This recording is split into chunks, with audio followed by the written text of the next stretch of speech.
Hola, ¿qué tal? Estamos de nuevo con un nuevo capítulo de este curso y bueno, creo que voy a adoptar este formato un poco porque me permite ahorrar toda la escritura de los cálculos, es decir, yo antes de grabar el video habré hecho todos los cálculos y habré hecho el desarrollo de las cosas y se los mostraría así como lo voy a hacer ahorita, hablando. eh, Frente al computador y bueno, y ahorrando un montón de tiempo para mi edición, para pues no acortar y aburrirlos con la escritura de algunas ecuaciones, sino que, bueno, ya las tendrán escritas, estarán siempre allí y pues me permitirán recordar cosas que son importantes mencionar a su tiempo. Ahora, bien, espero no les aburra este formato, si no me lo dejan en los comentarios y pues yo volvería a la vieja escuela, que es escribir los cálculos y hacerlos paso a paso. Y bien, empecemos. Vamos a ver el propagador de Klein-Gordon. Primero, surge de aquí, este no es el propagador, sino que es un operador de campo que no depende del tiempo y está actuando sobre un estado de vacío. Uno, claro, si expande esto en términos de osciladores armónicos, se va a dar cuenta inmediatamente que va a dar una expresión como esta, ¿sí? ¿Cómo es expandirlo con los osciladores armónicos? Pues así. Fíjense que phi de x, nada más x barrita significa las coordenadas espaciales, x con flechita arriba son las coordenadas espaciales.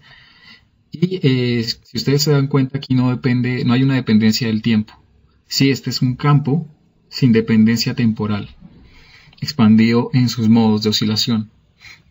Ahora, claro, si puedo hacerlo actuar sobre el vacío, y uno se dará cuenta que habrá, listo, el estado que habíamos definido la vez pasada, un estado de partícula con momento p, pero es una superposición, ya que está dentro de una integral. Es decir, hay una superposición infinita de estados. Si uno dibujara esto, bueno, dicho en términos de principios de incertidumbre, si yo quiero fijar, esto no está fijando realmente una partícula en una posición, sino que es un estado de una excitación del campo en una posición, esa excitación estaría formada por un número infinito de partículas con momento p, ¿sí? Con un momento definido. Claro, cada una con su correspondiente momento.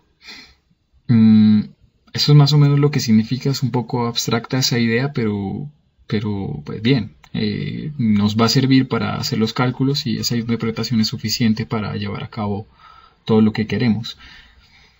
Entonces, phi crea una partícula en la posición x, pero claro, tengo una infinita incertidumbre en el momento. Ahora, puedo hacer evolucionar este estado, es decir, representar este estado en la imagen de Schrödinger.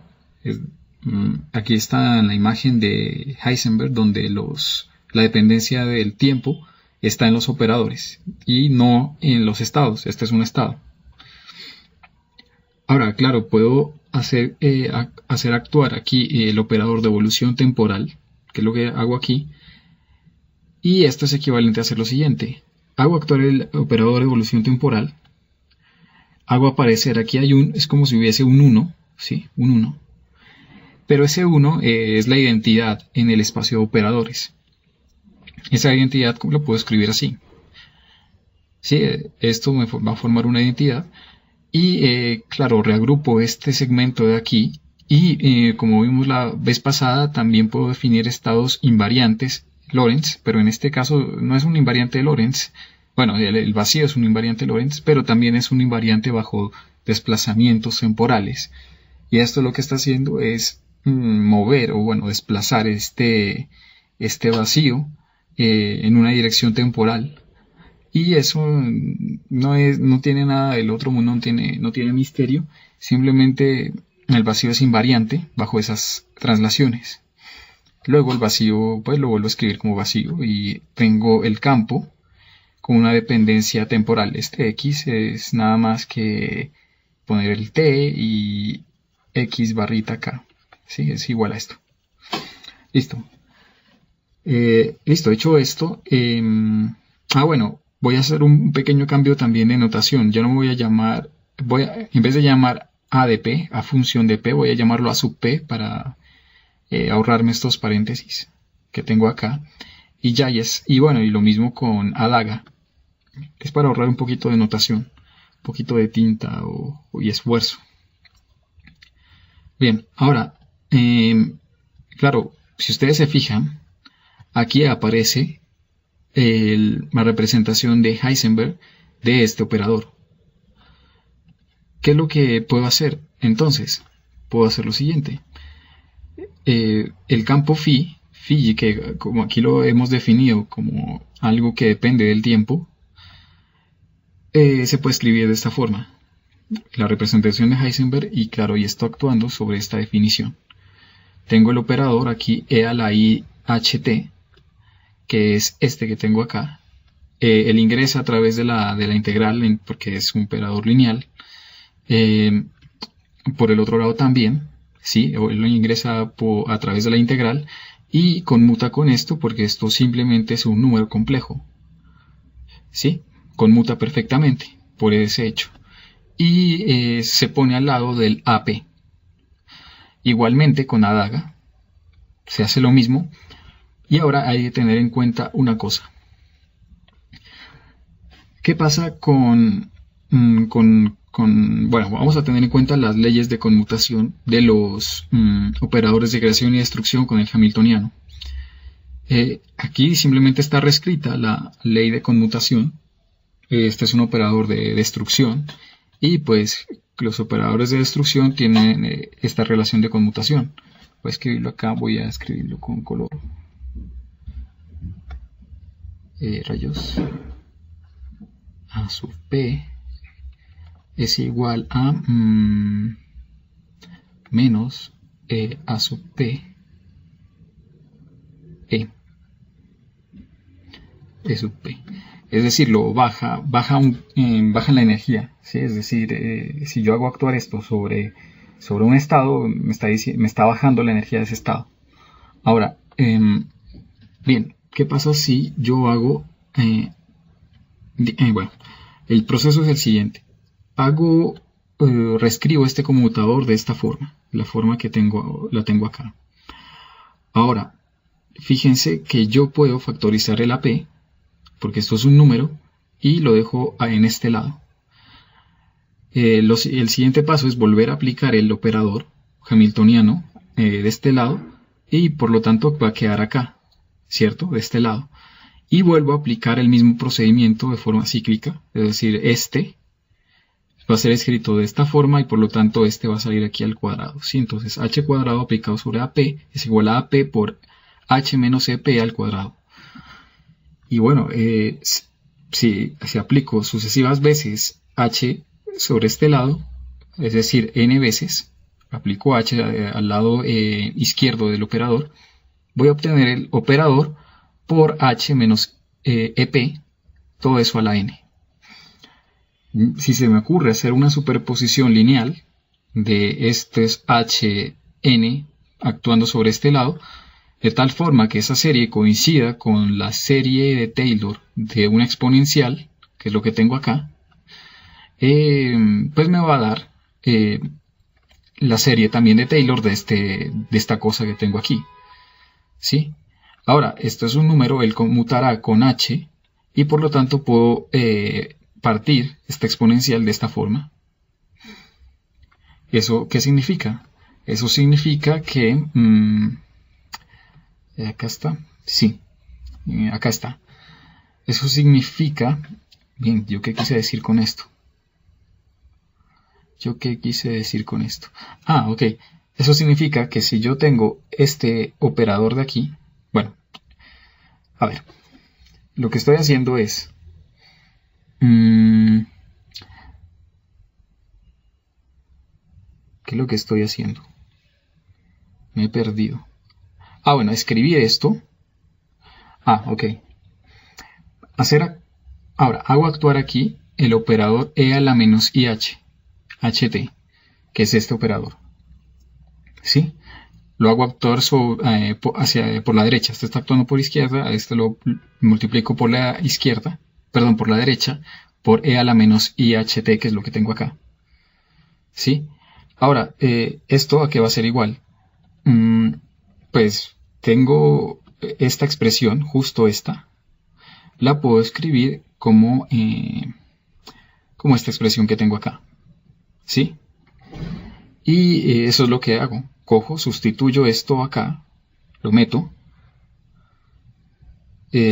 pero claro, lo meto con, esta cosa puede conmutar con esto, y por lo tanto aquí se me escribe una identidad, y esa identidad pues no la escribo, y lo único que me queda es ap e a la i e p t, y lo sustituyo dentro de la definición de phi del campo, ¿sí? Es decir, este campo se reescribe así.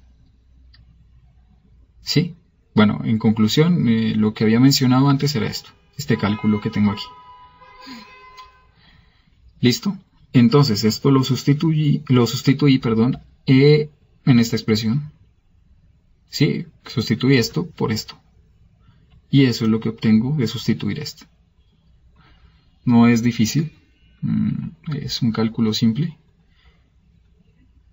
Pero, claro, no estar escribiendo esas expresiones ahorita me quita, pues me favorece. Tengo solamente que explicar lo que he escrito. Muy bien. Una vez tengo todo esto escrito, puedo escribir la expresión que tengo aquí arriba como un producto escalar.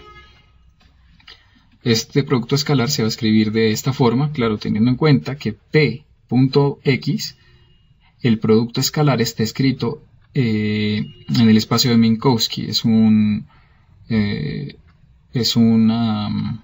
¿Cómo se llama esto? Es un producto definido con una métrica pseudo-riemanniana, la de Minkowski. Bueno, por la asignatura que estamos usando, sería una cosa así, ¿cierto? Ya la conocen ustedes.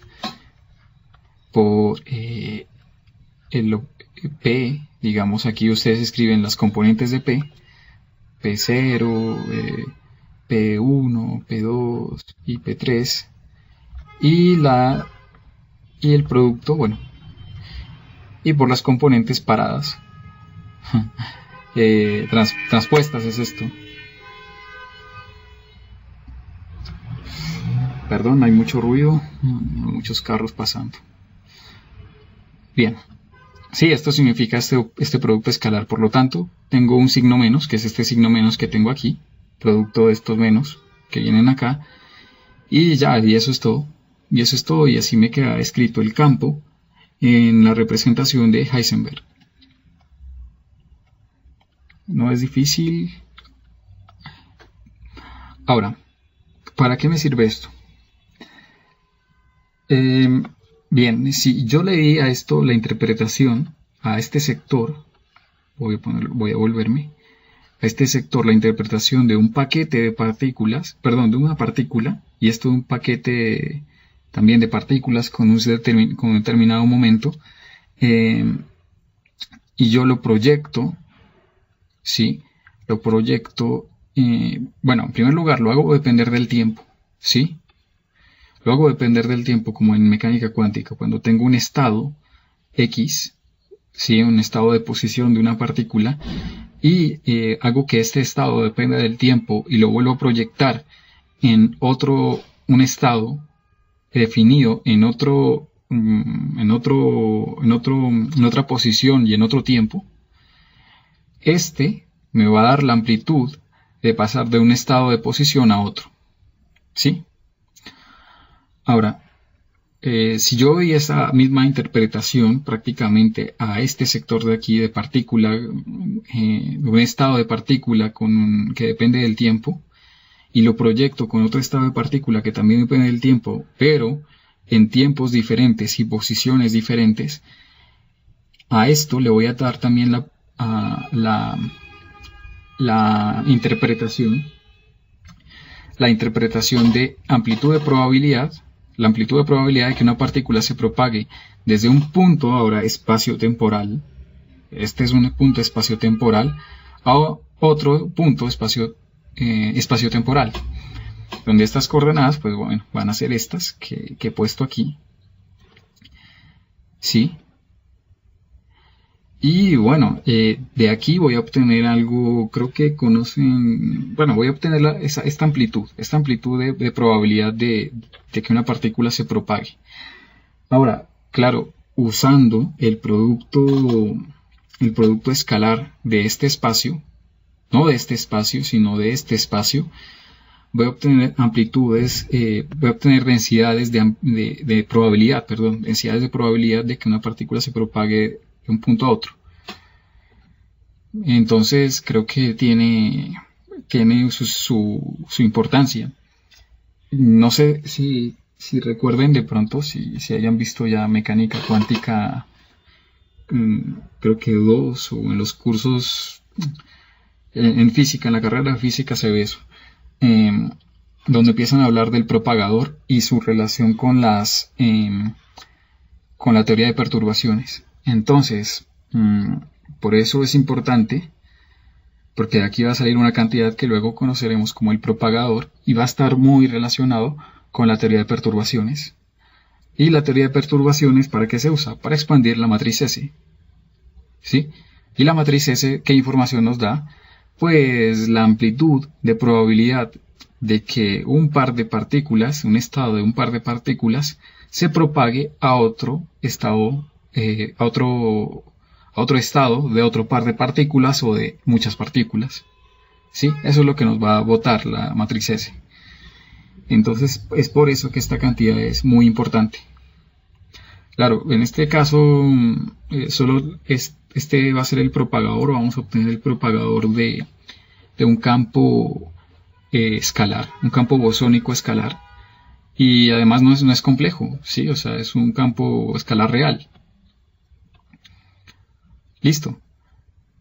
Entonces, primero, vamos a sacar esta parte de aquí para evaluar esta cantidad. Quiero evaluar esta cantidad y lo que me interesa es calcular este pedazo. Bueno, este pedazo no es nada más que poner a actuar aquí este operador sobre el estado de vacío. ¿Sí? ¿Qué va a pasar? Este aniquila el vacío, por lo tanto, va a dar 0 este segmento, no aparece, si se dan cuenta, y va a quedar este otro pedazo, que no aniquila el vacío, más bien crea una partícula cuando actúa sobre el vacío. Entonces, bueno, queda aquí reflejada este segmento. Ahora, torcer los brackets. Bueno, esta es una notación de Ket y quiero ponerlo en notación de Bra. Simplemente sacar la transpuesta conjugada, es decir, la adjunta de esto. Ahora, si saco la adjunta, como esto es un campo real, no pongo aquí daga, sino que, como es un campo real, pongo el mismo campo real. Pero cambia, claro, cambia este daga. Aquí sí tengo que hacer actuar el daga y cambiarle de signo, porque pues el adjunto cambia los números complejos por su conjugado. Y también cambia esta cantidad por su dual. Y su dual es este.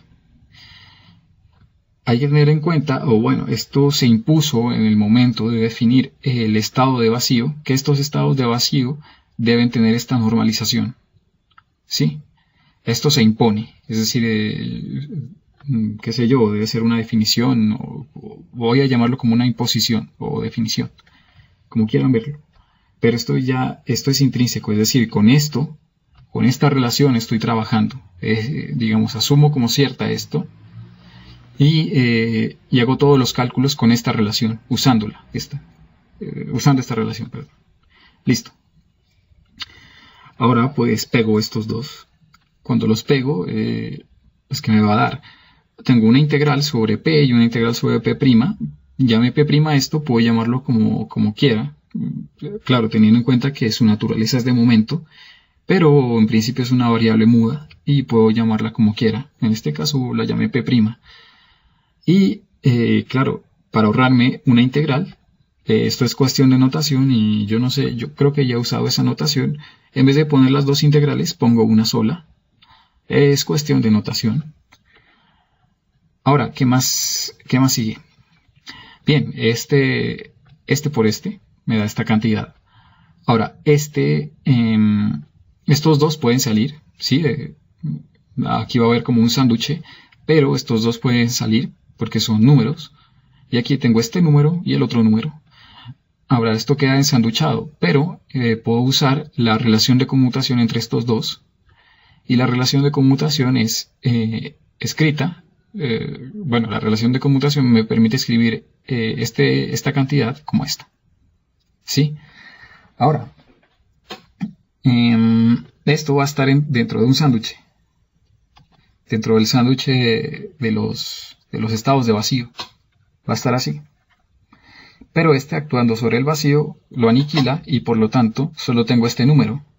Y este número, los estados pueden pasar a través de este número y por esta condición de normalización algo que sea igual a 1. Y lo único que obtengo es este número que tengo acá. ¿Sí? Ok. Bien. Uso propiedades ahora de deltas de Dirac.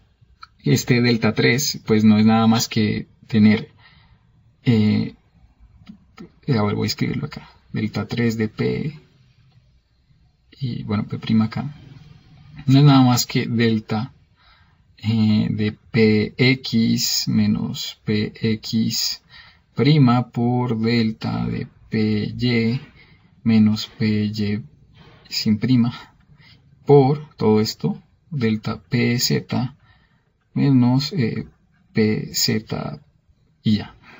Significa esto, es decir que yo puedo aplicar a todas las integrales esta relación y por lo tanto puedo usar propiedades de deltas de Dirac y lo que me va a dar es lo que tengo acá abajo, ¿sí?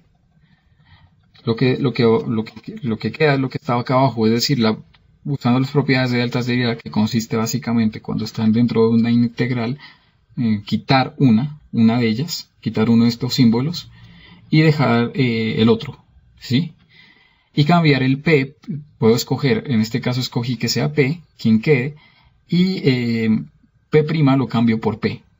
Y eso es lo que obtengo acá. Y para no escribir todo esto, llamo esta cantidad de y de x, ¿sí? Usualmente así se llama en los textos y, bueno, pues, ¿quién soy yo? Yo uso la notación de los textos para que todo me quede más fácil. Claro, los desarrollos sí, pues si no los encuentro los hago yo. Listo. Y bueno, esta cantidad así es escrita más limpiamente, la pongo en este cuadrito rojo y le pongo este nombre, amplitud de propagación de una partícula de un punto X a Y. Bien, por el momento, esta cosa nos está dando la amplitud de que una partícula se propague de un punto a otro. Pero esto está íntimamente relacionado con la causalidad. ¿Sí? ¿Por qué? Bueno, ya lo vamos a ver más adelante, pero muchas veces uno piensa que una partícula no puede viajar más rápido que la luz. Y pues de hecho eso debe ser así. No puedo viajar más rápido que la luz. Pero sin embargo, cuando yo calculo, por ejemplo, a ver, si yo pongo la amplitud de que una partícula se propague de un punto Y a un punto X dentro de este cono de luz, ¿sí? La partícula que básicamente lo que me está diciendo, siempre y cuando yo considere una separación de tipo separación temporal, es decir, si vuelvo esta cosa cero, si vuelvo la separación en cuanto a distancias cero, pues voy a tener una amplitud de probabilidad de que la partícula pase de aquí hasta acá. Pero lo extraño es que hay una amplitud. Ahora, listo. Voy a considerar el otro caso, que es que la separación de las partículas, o de los puntos, sea como de espacio, es decir, que ocurren de manera simultánea. ocurre de manera simultánea es que si yo ejecuto algo acá, las consecuencias de ese acto pues se van a ver fuera del cono de luz, es decir, van a viajar prácticamente de manera instantánea. Como extraño, ¿no? Eso no debería pasar. Eso no debería pasar y de hecho hay que imponerle a la teoría las condiciones para que eso no pase. Pero sin embargo, ¿qué es lo que nos dice la teoría, por lo menos de lo que hemos construido hasta ahora? Que la amplitud de probabilidad de que una partícula pase de aquí hasta acá no es cero. Ahorita vamos a verlo, a ver por qué esto pasa. Entonces, la amplitud de probabilidad de que una partícula pase de un lado a otro, pase de un punto a otro, realmente no nos va a dar información sobre la causalidad, nos lo va a dar otra cosa. Listo. Entonces, veamos por qué o veamos qué pasa entonces con la amplitud de probabilidad de que una partícula pase de un punto a otro en dos escenarios.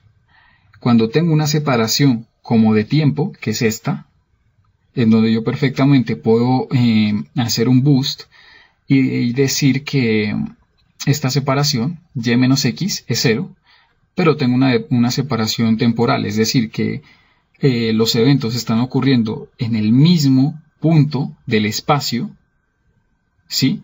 Pero en tiempos diferentes. Eso es lo que quiere decir esto. Y esa separación la voy a llamar como de tiempo. Ese es uno de los casos que voy a considerar. El otro será el evento en el cual el caso en el cual los eventos ocurren instantáneamente, es decir, en diferentes espacios, en diferentes puntos espaciales, pero al mismo tiempo, es decir, con intervalos y, con esta cantidad igual a 0. Listo. Listo. Entonces, primero, separación como de tiempo. Empiezo aquí con la separación como de tiempo. Si yo me devuelvo a la definición que tenía anteriormente, y si se acuerdan que era este producto escalar era la componente P0 que coincide con la energía y multiplicada por el tiempo, es decir, por este y 0 menos x0, que llamé aquí un tiempo. Entonces el tiempo es el tiempo o la diferencia en cuanto a los tiempos en los cuales los eventos ocurren. No sé cómo llamarlo. Creo que sí está bien dicho. Listo. Entonces, vuelvo al resto 0 porque voy a considerar este primer caso donde esta separación es 0 y por lo tanto lo único que obtengo es esto. ¿Sí?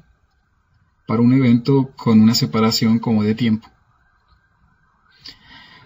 Tengo que tener en cuenta que eso es esto, esta cantidad, cumple con esta relación de dispersión y donde voy a llamar por cuestión de notación P nada más al módulo del momento.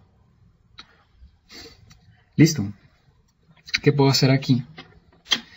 Puedo llevar a cabo un cambio de coordenadas. Para evaluar esta integral, porque si ustedes se fijan,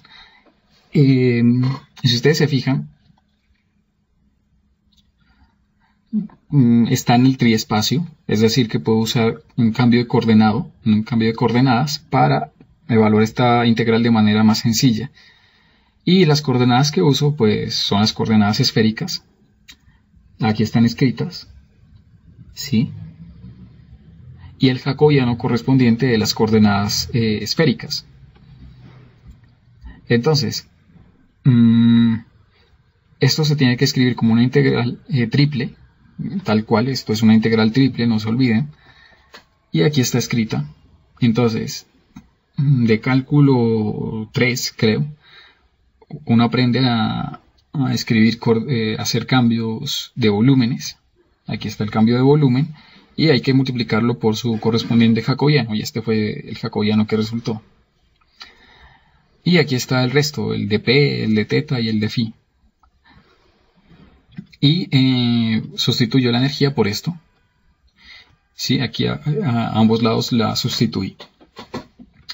Ahora, empiezo a evaluar integrales. De aquí aquí adentro nada depende de teta. Luego esta integral la puedo hacer por aparte y me va a dar un 2pi.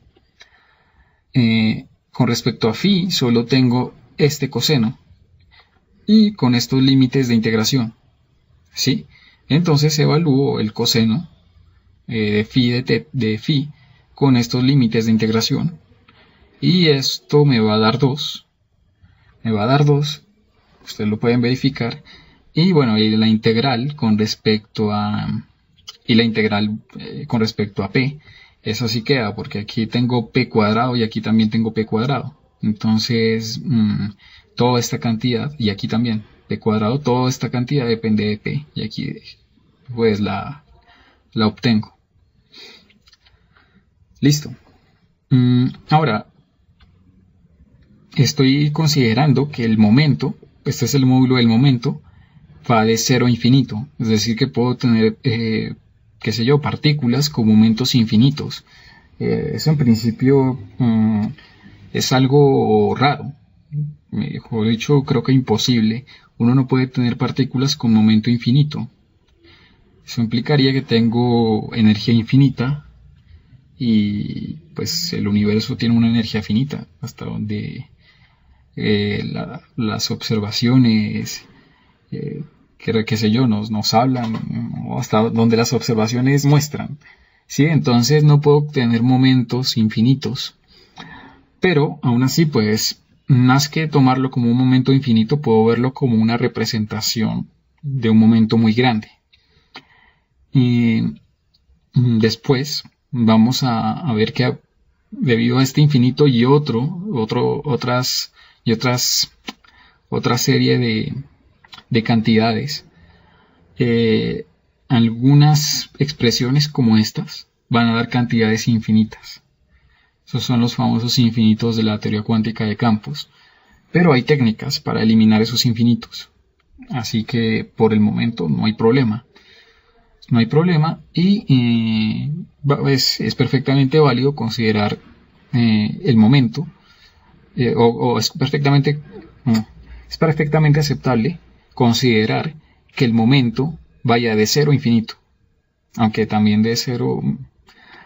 Listo, no importa. Sigamos calculando estas integrales a ver qué es lo que obtenemos. Bien, hacemos una pequeña sustitución. La sustitución consiste otra vez en llamar E a esto. Me estoy devolviendo, ¿cierto? En llamar E a esto. Y bueno, si ustedes hacen los reemplazos para evaluar esta integral, lo que se obtiene es esto. ¿Sí? Esto es cálculo integral. Ahora, va a aparecer aquí un pequeño i epsilon. ¿Y por qué va a aparecer este pequeño i epsilon? De aquí no va a venir. De aquí no. Este i epsilon fue puesto a mano. Fue puesto a mano, es decir, yo lo saqué, lo puse, porque resulta que hay un librito muy bonito. Voy a hacer esto un poquito más pequeño. Un librito muy bonito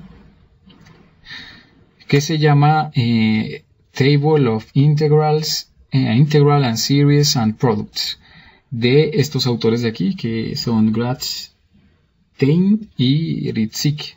Bueno, no sé si se pronuncia así. Bueno, este librito tiene un montón de integrales. Ustedes lo pueden descargar. Eso está en internet, o lo compran, o hacen lo que quieran para conseguirlo.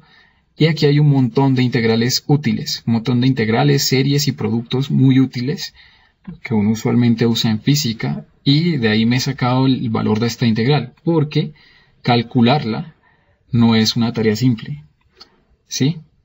Se tiene que evaluar con funciones especiales, y para llegar hasta allí hay que ser truculento y y usar técnicas un poquito más avanzadas de las que uno ve en cursos normales.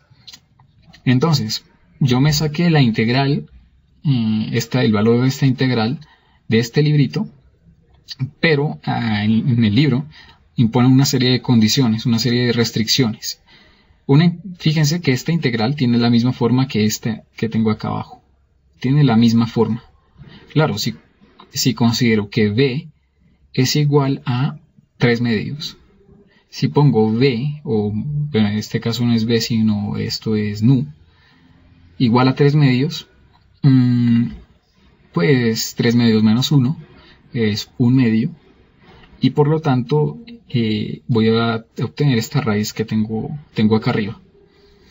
Ahora, ¿dónde me impone las restricciones? Me las impone en mu y en nu, otra vez. Me dice que la parte real de nu, debe ser positiva. En efecto, 3 medios es positivo, que es lo que me sirve para obtener esta integral. Pero aquí en la parte real de mu, que es este que tengo acá arriba, si se fijan, en principio es i por t. ¿Sí? Es i por t nada más. Ahora, eso no tiene parte real, en principio. Y aquí me está diciendo que la parte real de mu, que es lo que tengo acá, debe ser positiva. O tiene que ser mayor estricta que 0. Por lo tanto, no puedo aplicar esta formulita. Así nomás. Tengo que hacer aparecer aquí una parte real de mu. ¿Y cómo hago aparecer esa parte real? Pues si al tiempo le sumo un menos i epsilon, ¿sí? Hago aparecer esa parte real, que además es positiva. ¿Por qué? Pues porque si yo hago actuar el menos i con este menos i, me va a dar un menos, pero la fórmula tiene un menos acá afuera, luego el menos sale, y me quedaría me quedaría e por epsilon, ¿sí? Y si junto todo eso, ya obtendría la cantidad, una cantidad real positiva, ¿sí? Bueno, aquí me quedaría un complejo, pero con parte real positiva, que es lo que tengo que usar para aplicar esta formulita que tengo aquí, ¿sí? Y si ustedes se dan cuenta, la formulita no es sencilla. Bueno, aquí tengo un 1 partido raíz de pi, pero aquí todavía sigue siendo sencillo porque el caso de interés es mu igual a 3 medios, voy a ponerlo. Mu igual a 3 medios, caso de interés.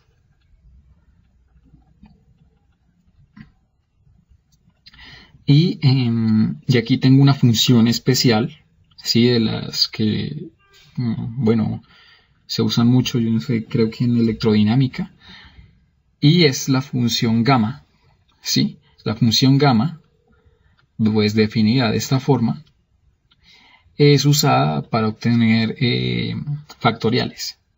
No es la definición como tal de número factorial, no es la extensión como tal de número factorial, esa es la función, creo que, me acuerdo, beta. Bueno, es otra función derivada de esta, pero, y esa es la que me va a salir aquí. Esa es la que me va a salir de aquí con mu igual a 3 medios, ¿sí? Con mu igual a 3 medios. Ahora, aquí también aparece en la formulita k sub b menos 1 medio, que es esta k. Y bueno, y con estos argumentos. Esta k se refiere a la función de Bessel modificada, ¿sí? Y recuerden que las funciones de Bessel tienen índices, ¿sí? Es una familia de funciones. Entonces, ese índice corre de cuenta ahora por esto. Y claro, si yo sustituyo 3 medios aquí, voy a obtener 1. Es decir, que la función de Bessel modificada que me sirve es caso 1 para este caso. Y ya, y claro, otra cosa. Mu ahora pasa a ser, no sé si aquí lo escribo, escribir mu. Voy a escribirlo acá. Mu, ¿ahora qué es? Bueno, primero escribamos esta parte, menos I, E, T, bueno, T menos I epsilon. Y esto simplemente es esto por esto, que es menos I, E, T, y esto por esto, que es más I cuadrado, epsilon. ¿Sí? Y listo, esto es menos, lo factorizo con el E, el T lo pongo acá, el I lo pongo acá, el más lo pongo acá, porque esto me va a dar un menos, y con este menos ya factorizado, me va a quedar aquí epsilon. Y esto que está acá es mu, ¿sí? Esto que está aquí es mu. Entonces, epsilon más IT.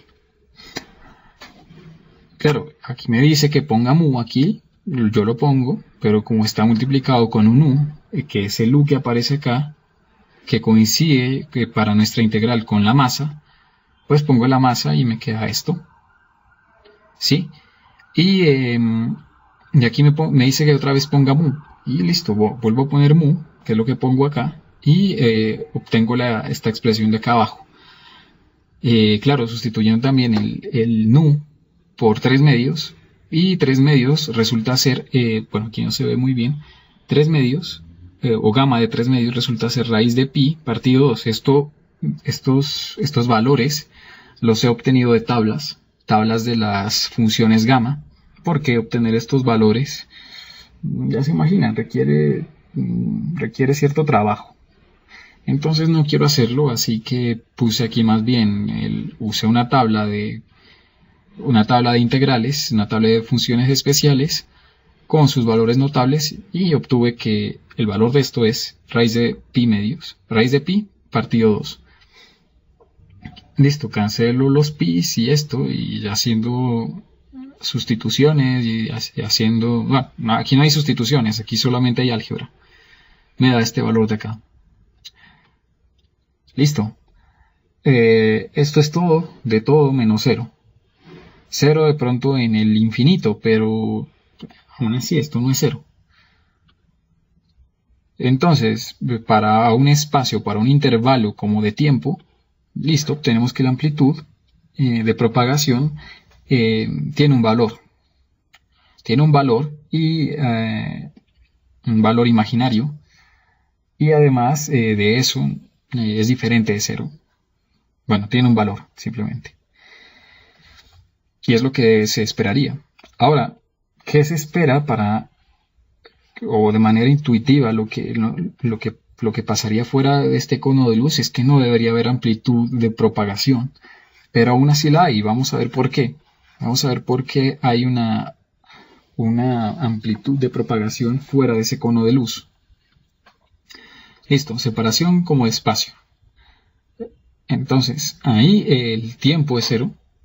¿Sí? Es decir, el tiempo que transcurre entre este evento y este es 0. Y por lo tanto, sustituyendo en la integral, en la definición de esta función al principio,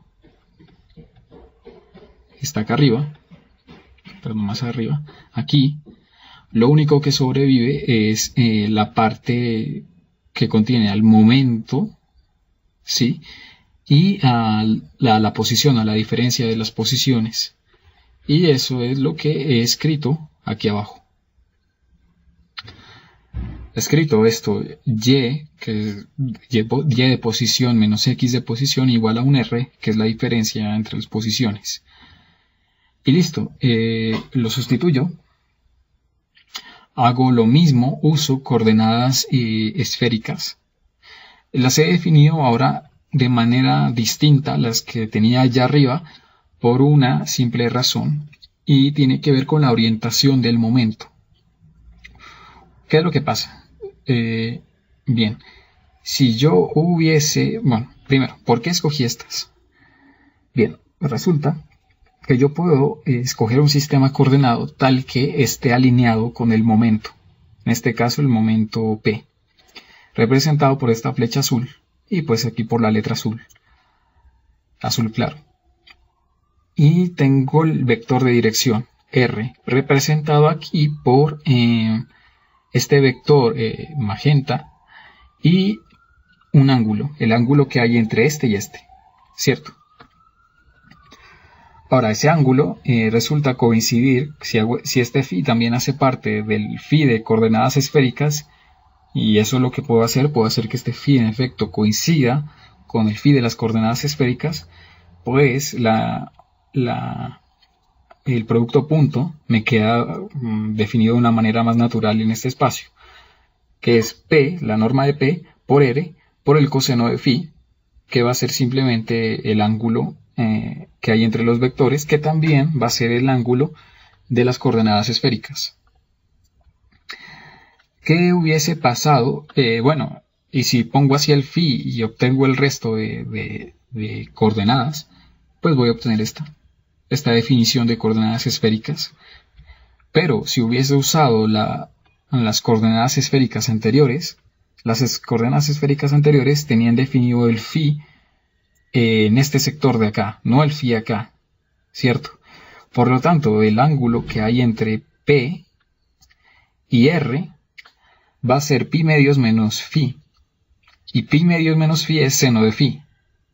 Por lo tanto, esta notación pues nos está diciendo que sería P por R, P.R, es igual a la norma de P por la norma de R por el seno de un ángulo phi, que no sería el ángulo que hay entre los dos vectores. Entonces, es por eso que de manera más natural se usa estas coordenadas esféricas cuando yo tenga productos escalares aquí en la exponencial. Es más usual usar este tipo de coordenadas para hacer estos cálculos más simples. Y claro, va a dar lo mismo tanto por este lado como por este lado. Ustedes pueden corroborarlo, va a dar lo mismo. Entonces, listo, como da igual, yo he usado estas coordenadas esféricas definidas de esta forma para llevar a cabo la integral. Bien, ahora, primero hay que notar qué dependencias hay. ¿Hay dependencia aquí adentro con respecto a θ? Listo, pues no la hay. Luego puedo llevar a cabo la integral y me va a dar 2pi. Puedo llevar también a cabo, bueno, ¿hay dependencia con respecto a phi?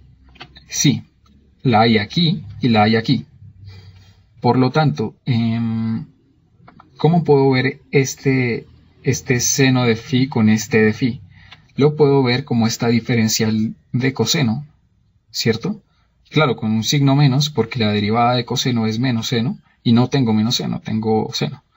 Por lo tanto, hago aparecer el signo menos que me hace falta, y la puedo reescribir así, de esta forma.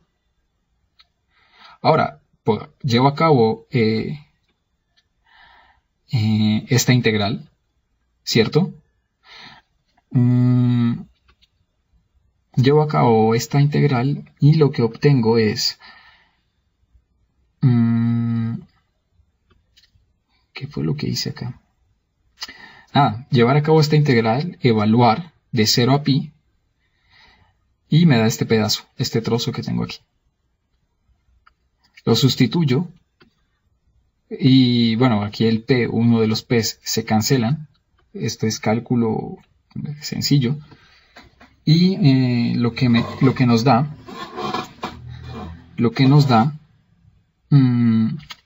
será esta cosa aquí abajo. De una manera mejor escrita es esta. Listo. Ok. Ahora, esta integral no es tan trivial. No es una cosa trivial. Es necesario usar variable compleja para intentar llevarla a una forma más familiar. Y aquí vamos a usar una de las técnicas de cálculo que uno se encuentra muchas veces en teoría cuántica de campos, pero casi no muy bien desarrollada, porque se asume que un estudiante que ve esos cursos ya tiene las ideas de variable compleja muy claras, aunque a veces pues a uno se lo olvidan. A mí se me olvidan muchas veces. Bien, Para hacer esta integral o para llevarla a una forma más familiar, un poco más sencilla, ¿qué es lo que hacemos? Bien, esta integral va de menos infinito a infinito en el eje real. Vamos a exportar estas p's a ser variables complejas. En este caso, fíjense que la forma de la integral que tengo aquí es exactamente esta, pero en vez de un p le puse un z, denotando que la variable que tengo aquí es compleja. Ahora, esta integral, las integrales complejas se tienen que hacer sobre contornos. ¿Cuál es el contorno que escogí? Bien, escogí este raro. ¿Sí? ¿Y por qué escogí esta cosa aquí? Rara. Bien. Pues resulta que esta función, raíz de z más m cuadrado, la puedo partir de esta forma. ¿Cierto? Ahora, de sus cursos de variable compleja, recordarán que la función z, las funciones que tienen raíz, tienen cortes, ¿sí? Tienen cortes, es decir, discontinuidades, ¿cierto? A ver, por discontinuidades me refiero a que si yo pongo, voy a poner de otro color esto. Por ejemplo, si yo tengo raíz de z nada más y voy a poner un punto aquí, digamos que este sea uno de los zetas que yo escojo. Y ahora tomemos un punto muy cercano por arriba y otro punto muy cercano por abajo. La fase de este punto, bueno, a ver, en primer lugar, este punto que tengo aquí lo puedo ver como, digamos, la fase de z. La fase de z va a ser igual a, puede ser 0 o puede ser 2pi. Puede ser esta o incluso, bueno, números pares, ¿cierto? Los números pares son 2n más 1, perdón, 2n, 2n pi, ¿cierto? 2n pi. Es decir, números pares, aquí acompañando al pi. Ahora, si yo saco la raíz, bueno, a ver, pongo el x, este punto acá, ¿cierto? Este punto va a tener aproximadamente este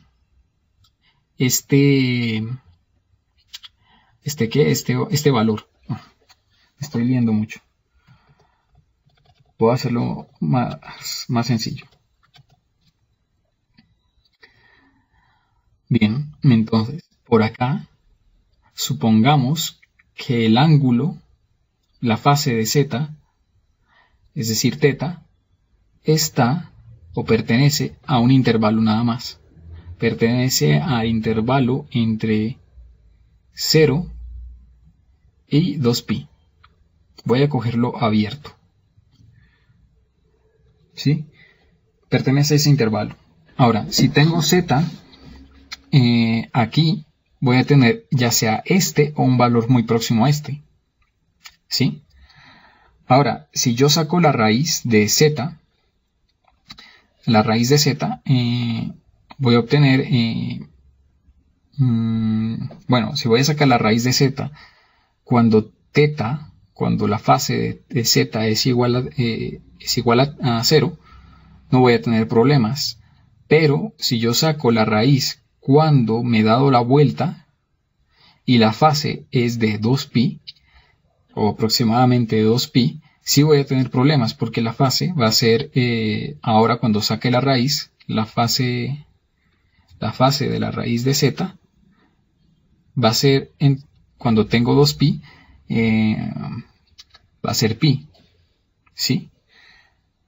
Listo, el valor es muy diferente. El valor es muy diferente porque si ustedes van, bueno, z va a ser r, cierto r, por e a la i θ, ¿cierto? Y si yo he sacado raíz de z para θ igual a 0, pues nada, tengo r simplemente, bueno, raíz de r.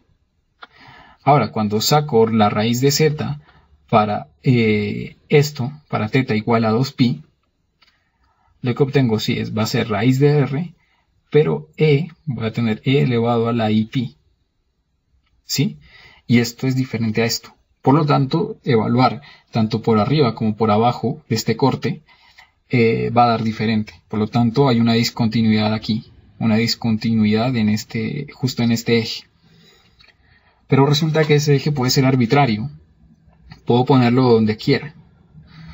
En este caso, en el caso que tengo aquí, este eje aparece un poco corrido porque la función z está desplazada con este factor. ¿Sí? Esta función raíz está desplazada con este factor y acá también. Por lo tanto, tengo un factor, bueno, y además tengo dos de estas funciones, ¿sí? Es decir, que por esta va a contribuir a un corte y esta va a contribuir a otro corte. Por eso aparece un corte aquí. Ese corte proviene de esta y un corte aquí abajo y ese corte proviene de esta. Y además uno escoge de manera conveniente que los cortes inicien con los polos. También hay polos. ¿Cuál polo? Por ejemplo, cuando z es igual a menos im, que es este, y también escojo de manera conveniente que el corte inicie a partir de del polo, y aquí igual. Entonces tengo esta región rara con cortes para esta función que tengo aquí, que es la misma función que tengo acá, ¿cierto? Ahora, para llevar a cabo la integral, no puedo pasar por encima del corte. Sí, o sea, no puedo coger y trazar un camino derecho, pasando por encima de ese corte, no se puede hacer. Tengo que evitarlo. Por lo tanto, lo rodeo. Rodeo ese corte y ¿cómo escribe esas parametrizaciones? Pues en términos de unos epsilon, corriendo un poquito esta trayectoria para acá, con un epsilon, y hay que parametrizarla, hay que parametrizar todo esto. Ahora también ustedes recordarán que si hago la integral sobre este contorno, los arcos más bien, y también sobre este arco, esas integrales se cancelan. Esas integrales se cancelan. Hay un teorema en variable compleja que hace que la integral sobre los contornos curvos se cancelen, sean cero, siempre y cuando la función cumpla una condición especial. Pero igual, desde aquí se puede ver por qué se cancelan. Es sencillo. Resulta que esta curva va a estar parametrizada por un r por e a la i θ, ¿cierto? Esta trayectoria de acá. Y si yo sustituyo aquí un r, sustituyo el z por esto, por esta parametrización, listo, aquí voy a tener algo de orden r cuadrado. Ahora, si saco el diferencial, también voy a obtener voy a obtener también otro r y que acompaña este otro r. Ahora, como aquí hay una raíz, tengo solo un r acá, ¿cierto? Un r, pero aquí tengo, así escrito de manera informal, tengo un r abajo y tengo dos r's arriba. Pero aquí hay un z, ¿cierto? Hay un z, por lo tanto, hay que expandir todo esto. Es decir, me va a aparecer aquí un e a la i por r e a la i θ. Y esto es e a la i, perdón, no, en términos de cosenos y senos, ya. Bueno, sí, e a la i r coseno de i θ. No quería hacer esto, pero bueno, para explicarlo de una forma más sencilla, sí es importante. Y es importante saber cómo se hace en detalle cada uno de estos cálculos. Y, ¿qué más voy a obtener? Más i veces el seno de θ. Y bueno, y este y con este y se van a volver menos, es decir que esto en últimas es igual a e a la menos r seno de teta, ¿cierto? Por el resto, e a la i r coseno de teta. Y esta cosa tiene como norma 1, ¿cierto? Su norma es 1, pero este lado de aquí tiene, bueno, su norma no es 1, va a venir aquí una exponencial, e a la menos r seno de teta. Ahora, esto se va a cancelar con este, voy a obtener r por esto. Resulta que esto crece muy rápido, ¿sí? Cuando r tiende a infinito, esto va a crecer más rápido. O bueno, como esto es 1 partido la exponencial va a crecer más rápido que la función lineal, esto va a tender a 0 y por lo tanto la integral sobre esto va a tender a 0. Va a estar acotada por estos valores.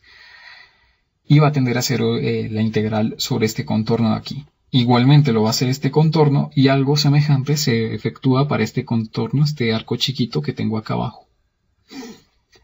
Por lo tanto, todo esto para indicar que las únicas integrales que valen van a ser las integrales sobre esta línea, C1, la integral sobre C3, que es esta, y la integral sobre C5, que es esta otra línea aquí, que es esta.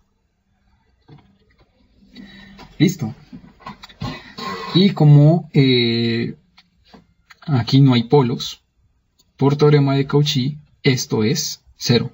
Es decir, el valor de esta integral va a ser 0. Y por lo tanto, puedo escribir la integral sobre C1, que es un eje real, y es lo que particularmente me interesa, en términos de la integral sobre C3 y C5, con signos menos, porque pues pasarían al otro lado a restar, C3 y C5. Ok, después de todo esto, pasemos a evaluar las integrales sobre C3 y C5.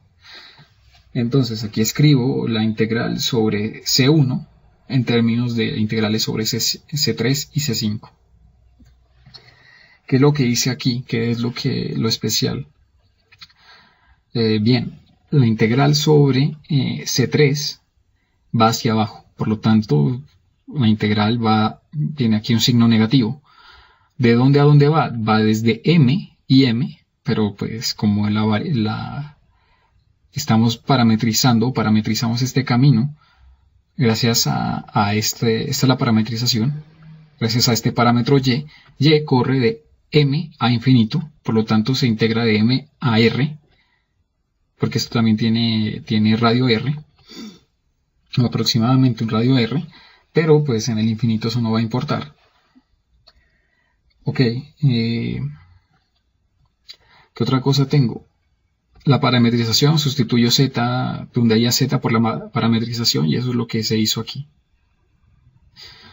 Ahora, para la otra integral, sobre la integral sobre C5, se hace lo mismo. Se sustituye... bueno, aquí hay algo un tanto especial. Resulta que nosotros habíamos dicho que aquí hay un corte. ¿Sí? Aquí hay un corte.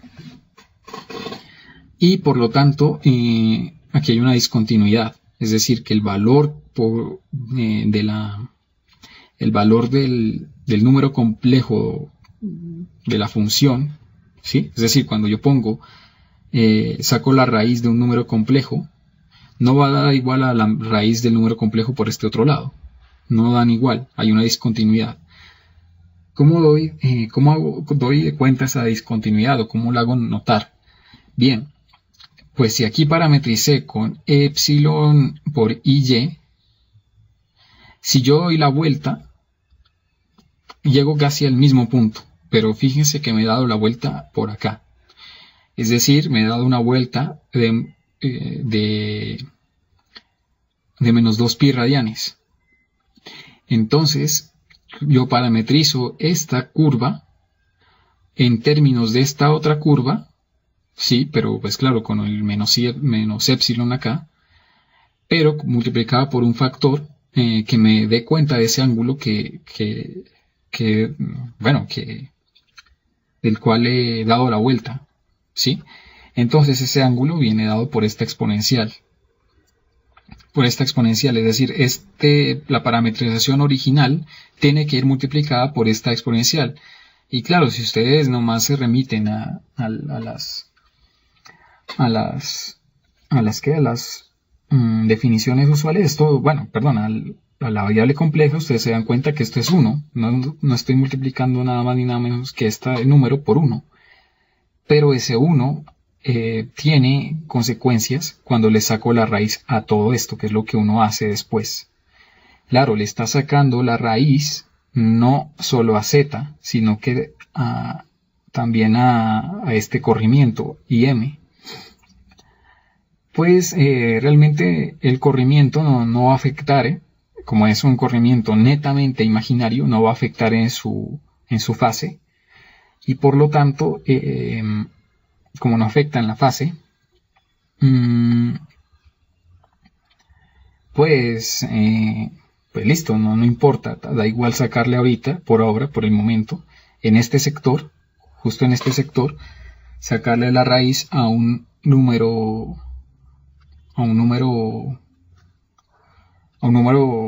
sin este corrimiento. Listo.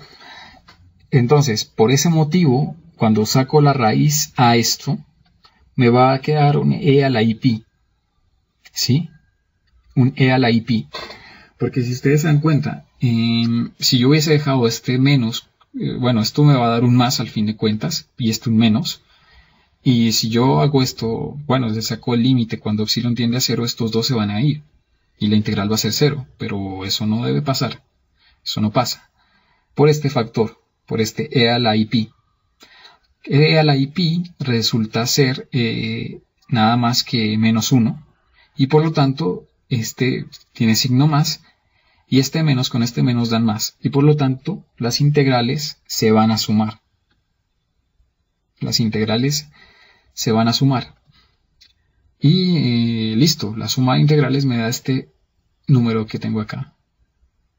Se me va a cancelar aquí ya llevando a cabo el límite cuando epsilon tiende a 0. Obtengo el resultado de aquí abajo. ¿Sí?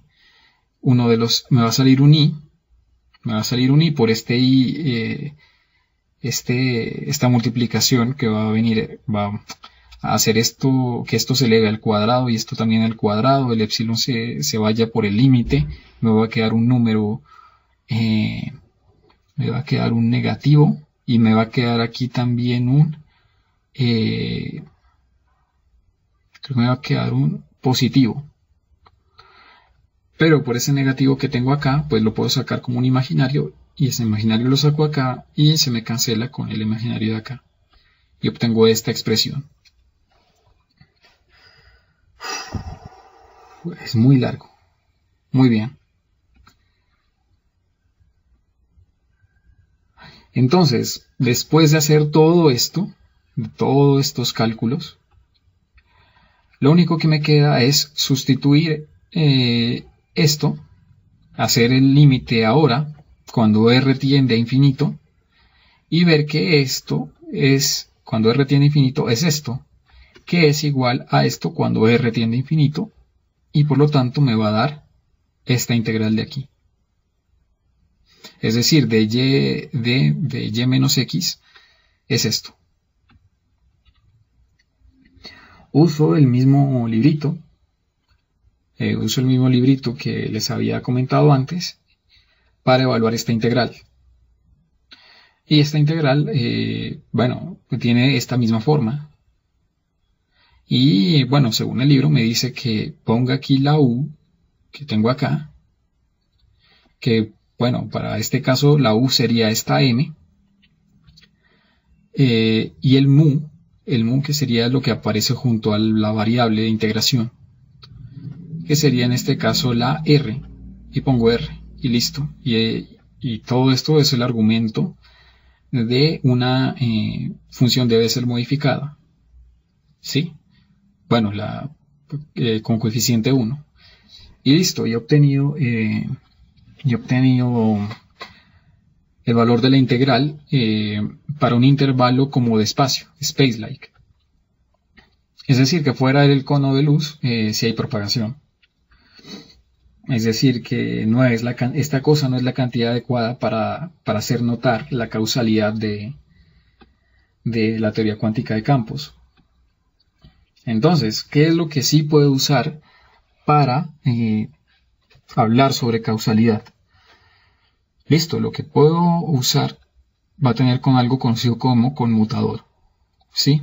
Entonces, si ven este pequeño texto, lo que escribí aquí, dice, lo importante es que se preserve la causalidad. Esto es que las cosas dentro del cono de luz no influencien a las que están por fuera del cono.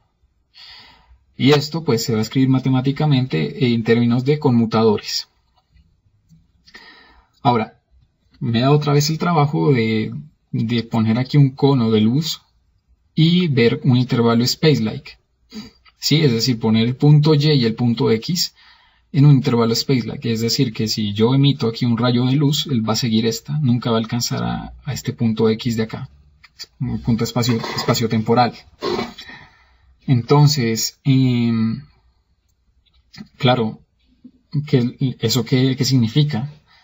Eso cómo se ve en términos de vectores y cómo se ve el espacio, un intervalo space-like en términos de la norma del espacio de Minkowski. Bien, supongamos que yo quiero llamar a este Y, o quiero identificarlo con un vector. El vector, claro, aquí se ve en el origen, pero puedo haber puesto mi sistema coordenado en otra parte y decir que Y tiene componentes. Tiene componentes Y0 en dirección E0, es decir, en esta dirección, y Y1 en la dirección de X, ¿sí? Ahora, X también tiene las componentes. Estas son las componentes en dirección espacial y solamente lo tuve en cuenta en 2 dimensiones. La dimensión, en 2 dimensiones, una dimensión temporal y una espacial. Esto también vale para R3, es decir, cuando tengo 3 direcciones espaciales, pero bueno, por sencillez hagámoslo así. ¿Esto qué significa? Bueno, ¿qué tal si yo resto este de este? Entonces Y menos X, solamente restar componente a componente cada una de ellas. Y ahora calculo la norma minkowskiana de esto. La norma minkowskiana es este producto escalar el mismo, pero claro, eso se tiene que hacer con la métrica de Minkowski, que tiene menos en las diagonales. Y obtengo esto. Ahora, fíjense que para que el intervalo sea como de espacio, yo necesito estar por fuera del cono de luz. Es decir, que las componentes espaciales, la resta de las componentes espaciales, debe ser más grande que la resta de las componentes temporales. Es decir, que esto debe ser más grande que esto. ¿Sí? Y por lo tanto, como esto es más grande que esto y esto está restando aquí, esta cantidad debe ser menor que 0, perdón. Por lo tanto, escribiendo de una manera un poco más compacta, y menos x al cuadrado, que no significa usar el polinomio, la expansión de polinomios para números reales, sino para vectores, cuadrivectores, que es lo que son. Esto me debe dar menor que 0. Ahora, ¿eso qué quiere decir? En términos de conmutadores, esto quiere decir que si yo efectúo una medida del campo, ¿sí? Y luego efectúo otra medida, esto no debe influenciar a haber hecho primero la medida en este otro punto. A ver si lo explico mejor. Bien, ¿qué quiere decir esto? Pues quiere decir que si yo efectúo una medida aquí, vamos a hacer una medida, digamos que del vacío, o del campo actuando sobre el vacío. ¿Sí? Yo efectúo una medida aquí y luego efectúo una medida acá aquí en este otro punto. ¿cierto? Como aún no me ha llegado la información de que este campo ha actuado sobre el vacío, aún no me ha llegado aquí esa información, entonces esto debería ser igual a medir el vacío a través del campo mediante esto. Sí, debería dar igual porque el otro, este observador que está acá parado, ni siquiera se ha dado cuenta que se ha efectuado una medida en el punto Y. Por lo tanto, debería ser igual a esto. Pero bueno, si ustedes pasan esto al otro lado, a restar, va a quedar este conmutador. Y por lo tanto, por lo que acabo de decir, esta cantidad debe conmutar. ¿Sí? Claro, debe conmutar para este intervalo, para un intervalo como de espacio. Y un intervalo como de espacio, ¿qué significa? Tener esta cantidad, tener y menos x al cuadrado, que quiere decir la norma minkowskiana, menor que 0. Entonces, veamos si eso pasa. Veamos si estos dos conmutan para un intervalo como de espacio. Bien, entonces para ver eso, ¿qué es lo que debo hacer? Bien, vamos a ponernos acá y vamos a calcular cosas. Más lejos, creo que un poquito más lejos. Listo. Bien. Entonces, ¿cuál es mi hipótesis? Que el intervalo que estoy usando es como de espacio. Entonces sustituyo, ¿cierto?, lo que es cada campo y aplico las relaciones de conmutación. Ustedes se vuelven, sustituyen lo que es cada campo y obtengo esto. Claro, con las relaciones de conmutación entre estos, entre los modos. Ahora, llevo a cabo la relación de conmutación entre este y este, pero este y este conmutan, es decir, ese conmutador va a dar 0.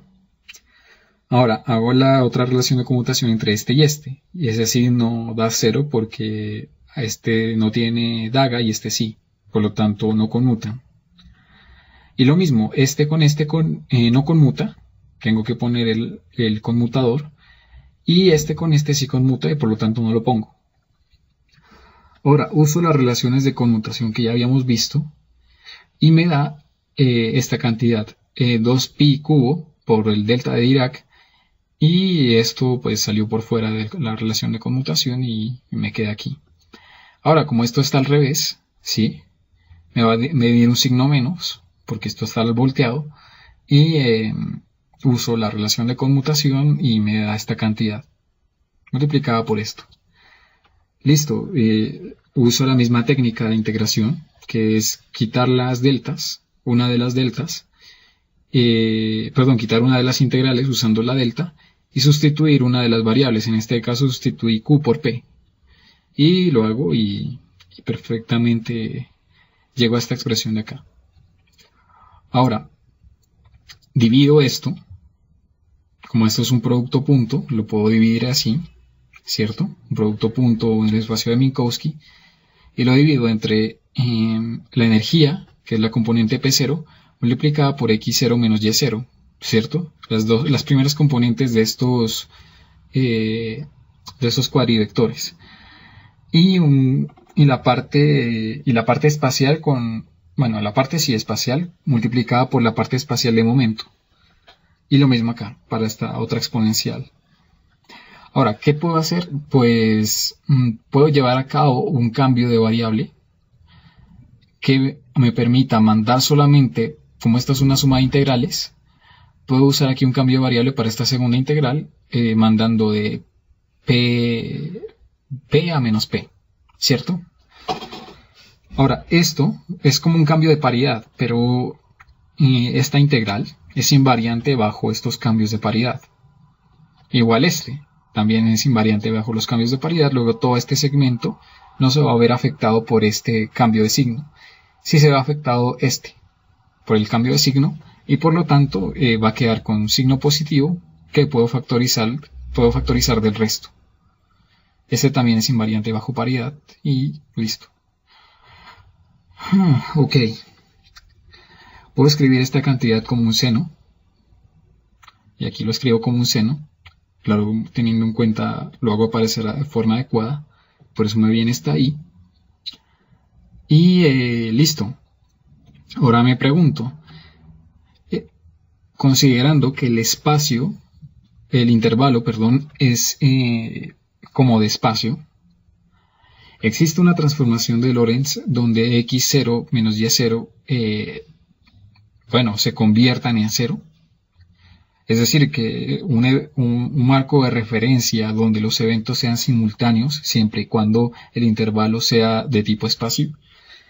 Y pues veamos que sí, eso siempre y cuando el intervalo sea de tipo espacio se puede encontrar. ¿Y cómo lo vemos? Pues bien, esto se ve así. Aplico una transformación de Lorentz. Esta vez voy a considerar un espacio de 2 dimensiones. Pero para distinguir que estos no son x de las x que estoy usando por acá arriba, sino que son x espaciales, pues les pongo la flechita aquí arriba. Claro, no son vectores aquí para este cálculo en especial no son vectores, solo son números. Y les aplico una transformación de Lorentz. Claro, esta transformación de Lorentz tiene que llevarme a un marco de referencia donde los eventos sean simultáneos. Es decir, donde x0 menos y0, ambos primados, sean 0. ¿Listo? Ahora desarrollo toda esta ecuación, todas estas matrices, y llego a esta expresión de aquí. ¿Sí? He llegado a esta expresión de aquí. Y una vez, claro, puedo despejar para ver qué forma deben tener estas expresiones o qué se debe satisfacer, qué relación se debe satisfacer y listo. Entonces he decidido aquí despejar seno. Lo despejo de aquí arriba, me va a quedar en términos de coseno hiperbólico y listo, nada más he despejado seno hiperbólico de aquí arriba. Ahora, sustituyo seno hiperbólico aquí abajo, en esta expresión de aquí, y eso es lo que obtengo acá, ¿cierto? Y ahora puedo reagrupar coseno hiperbólico y sustituirlo, y coseno hiperbólico y ver que coseno hiperbólico está escrito en términos de estas componentes, de estas cosas que tengo acá. Considero que, vamos a hacer unas consideraciones, consideremos que x' menos y' son positivas igual esta. Es decir, que intervalos con positivos también van a transformar en intervalos con separación positiva. Ahora, acá abajo viene el truco, porque resulta que coseno hiperbólico de eta, como está escrito en términos de exponenciales, de suma de exponenciales, siempre debe ser positivo. ¿Sí? Este siempre debe ser positivo. Y aquí va a resultar un signo menos acompañado de esta cosa que tengo aquí abajo. Eso indica que esto que está aquí debe ser negativo, que es lo que pongo acá. ¿Cierto? Debe ser negativo. Claro, si yo considero que por algún motivo que esto es negativo, pues tendría que exponer esta eta, tendría que, sí, hacer una consideración extra sobre esta eta, y es que eta ya no va a pertenecer a los reales, sino que debe pertenecer a los complejos. Entonces, pero eso no puede ser porque las transformaciones de Lorentz tienen como parámetro real a eta, que es un parámetro real, no puede ser complejo. Entonces, esto debe ser negativo, que justamente coincide con una separación de tipo espacio. Es decir, que para que exista una transformación de Lorentz que me lleve a esto, a un marco de referencia donde los dos eventos sean simultáneos, esto solo va a ser posible si tengo una separación de tipo espacio, es decir, como de espacio. Y por lo tanto, si existe un marco de referencia donde esto se vuelve cero, pues toda esta integral va a dar cero en ese marco de referencia. Ahora, como esto es un escalar, va a ser, si esto es cero multiplicado por una identidad aquí, la identidad del espacio de funciones, esto simplemente es un escalar de Lorentz, y por lo tanto va a transformar como tal. 0 va a transformar en 0, y por lo tanto esto va a conmutar siempre y cuando el intervalo sea de este tipo, como de espacio. y listo. Y la causalidad se preserva. ¿Sí? Es decir, una medida efectuada en un punto no va a afectar otra medida efectuada en un punto siempre y cuando esos dos puntos se encuentren separados por un intervalo como de espacio. Y listo, y eso creo que es todo por hoy, porque creo que he ido muy rápido. Voy a reconsiderar hacer este formato.